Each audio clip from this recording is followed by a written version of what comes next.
There's a moment before you take a bite of a potato chip where you might be thinking, this is going to be delicious. You might not be thinking about the potato that became that chip, or the farm where it grew, or the farmer who planted it. But for Margaret Henry, that's precisely what she's thinking. Every single one of the farmers in our supply chain is their own business. Every single one of them. We touch all of those businesses and we work hand in hand with those farming communities. I'm Margaret Henry. I'm the Director of Sustainable Agriculture for PepsiCo. I grew up in Kentucky in farming communities, and my parents are dairy farmers. Farming was just something that was all around me as a kid, and sustainability was also something that was all around me without that being a word. I think my parents were a little bit of sustainability entrepreneurs perhaps, but really they were just practical farmers who wanted their farm to last. I was lucky enough that when I, in college, got into international development and understanding working with rural communities around the world, my father at the time was founding the Sustainable Food Lab, bringing together companies, thinking about sustainable agriculture. And so I've gotten to have this topic as tabletop conversation for most of my life. As Margaret details it, the global agriculture system is complex. There are farmers and suppliers and buyers and landowners. It's a human system, an economic system, a complex environmental and ecological system, and it's people's livelihoods.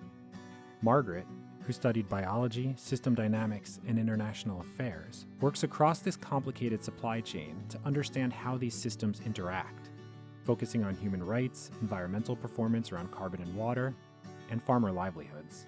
Part of what drew me to working with PepsiCo is our unique supply chain. It's relatively easy to do sustainability when you are a company that buys directly from a small group of farmers. Once you start to be bigger and bigger, it's hard to do any farm sustainability, and you generally have to set standards and cascade them down. But PepsiCo has both. So PepsiCo understands agriculture in a way that most large food and beverage companies do not, because we have that farmer touch for so many of our potato farmers, our corn farmers, our orange farmers. And that means that we have insight into all the rest of the things that we buy to really take our global goals and make them relevant to the communities that we touch with our supply chains. One of those goals involves regenerative agriculture, a set of practices that improve and restore ecosystems while building resilience both in the actual land and soil, but also economically for farming communities. We've intentionally taken a collaborative approach to agricultural sustainability. And in that, we're continuously evolving. We're learning from others, and we're also able to share authentically what's working and what's not. What I am really excited about is that it's not just those practices. What we're going to measure and report on is the outcomes, the so what. Farmers have implemented low tillage, managed their nutrients, planted cover crops. Farmers have diverse rotations, so what? It's leading to improvements in farmer livelihoods, improvements in greenhouse gas performance, improvements in watershed health. PepsiCo recently set a goal to spread regenerative farming practices across 7 million acres by 2030.